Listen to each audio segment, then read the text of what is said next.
بیان کیا جاتا ہے کہ روم کے ایک جنگجو بہادر نے حضرت عمر رضی اللہ تعالی عنہ کے زمانے میں مسلمانوں کی ایک جماعت کو قید کر لیا اور شاہ روم سے بیان کیا کہ مسلمانوں میں ایک شخص نہایت قوی اور محب قسم کا انسان ہے جس کو دیکھ کر بھی خوف معلوم ہوتا ہے۔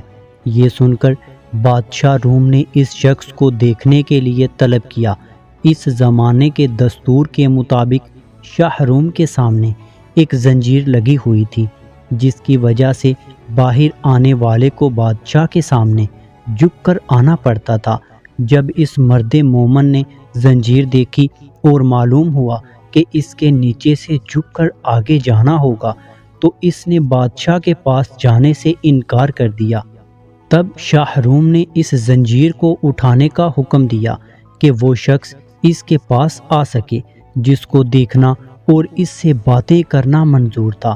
چنانچہ جب وہ شخص بادشاہ کے پاس گیا تو بادشاہ نے اس شخص سے کہا کہ تم ہمارے دین میں داخل ہو جاؤ تاکہ میں اپنی انگوٹھی تم کو پہنا کر روم کی سلطنت عطا کر دوں۔ یہ سن کر اس مرد مومن نے دریافت کیا کہ دنیا کا آخر کتنا حصہ تمہارے قبضے میں ہے؟ بادشاہ کہنے لگا کہ دنیا کا تقریباً تہائی یا چوتھائی حصہ میرے قبضے میں ہے۔ اس مرد مومن نے جواب دیا کہ اگر پوری دنیا تیرے قبضے میں زر و جواہرات سے پر ہوتی اور تو ایک دن کی اذان کے عوض مجھے دیتا تو میں اس کو بھی قبول نہ کرتا۔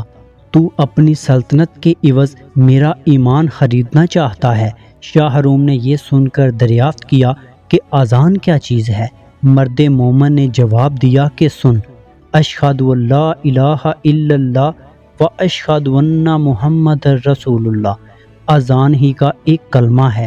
یہ سن کر شاہ روم سمجھ گیا کہ اس کے دل میں حضرت محمد صلی اللہ علیہ وسلم کی محبت سما چکی ہے، اب اس طرح کام نہیں چلے گا۔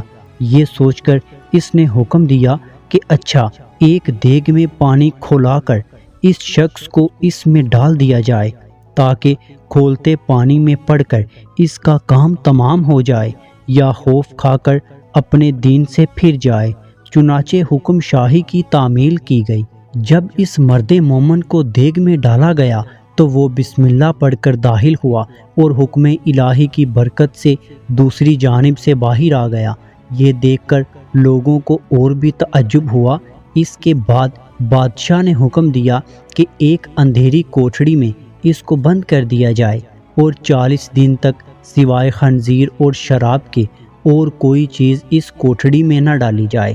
چنانچہ اس کی تعمیل کی گئی اور جب 40 روز کے بعد کوٹھڑی کھولی گئی تو لوگوں نے دیکھا جو کچھ اس میں ڈالا گیا تھا اس میں سے مرد مومن نے کچھ بھی نہیں کھایا۔ دریافت کیا گیا، آخر تو نے اس میں سے کیوں نہیں کھایا؟ حالانکہ شریعت محمدی میں ایسی ضرورت کے وقت اس کا استعمال جائز ہے۔ مرد مومن نے جواب دیا کہ اگر میں اس میں سے کچھ کھا لیتا تو تم کو خوشی ہوتی، میرا مقصد تم کو غصہ دلانا ہے۔ پھر بادشاہ اس سے کہنے لگا کہ اچھا، اگر تو مجھے سجدہ کر لے تو میں تجھے اور تیرے ساتھیوں کو چھوڑ دوں گا۔ یہ سن کر مرد مومن نے جواب دیا کہ حضرت محمد صلی اللہ علیہ وسلم کے دین میں خدا کے سوا کسی کو سجدہ کرنا درست نہیں ہے۔ اس کے بعد شاہ روم نے کہا کہ اچھا، میرا ہاتھ چومو تاکہ میں تم کو اور تمہارے ساتھیوں کو رہا کر دوں۔ مرد مومن نے جواب دیا کہ ہاتھ کا بوسہ دینا صرف باپ، سلطان عادل اور استاد کے لیے جائز ہے، دوسرے کے لیے نہیں۔ پھر شاہ روم نے کہا کہ اچھا، میری پیشانی کو بوسہ دو۔ تو اس پر مرد مومن نے جواب دیا کہ ہاں، یہ ایک شرط کے ساتھ ممکن ہے۔ بادشاہ نے کہا جس طرح تم کو منظور ہو۔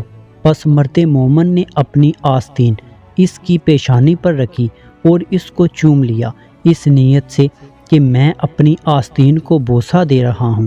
اس کے بعد بادشاہ نے اس مرد مومن کو ماں اس کے ساتھیوں کے بہت کچھ مال و زر دے کر رہا کر دیا اور حضرت عمر رضی اللہ تعالی عنہ کو خط لکھا کہ اگر یہ شخص ہمارے شہر میں ہمارے دین پر ہوتا تو ہم اس کی پرستش کیا کرتے۔ چنانچہ جب وہ شخص مرد مومن حضرت عمر رضی اللہ تعالی عنہ کی خدمت میں حاضر ہوا تو آپ رضی اللہ تعالی عنہ نے حکم دیا، سب کا سب اپنے ہی لیے محسوس نہ کر لو، بلکہ اس میں سے رسول اللہ صلی اللہ علیہ وسلم کے شہر کے لوگوں کو بھی شامل کر لو۔ یہ سن کر مرد مومن نے اس کی تعمیل کی اور جو عطیہ یا نذرانہ اس کو ملا تھا اس میں سب لوگوں کو شریک کر لیا۔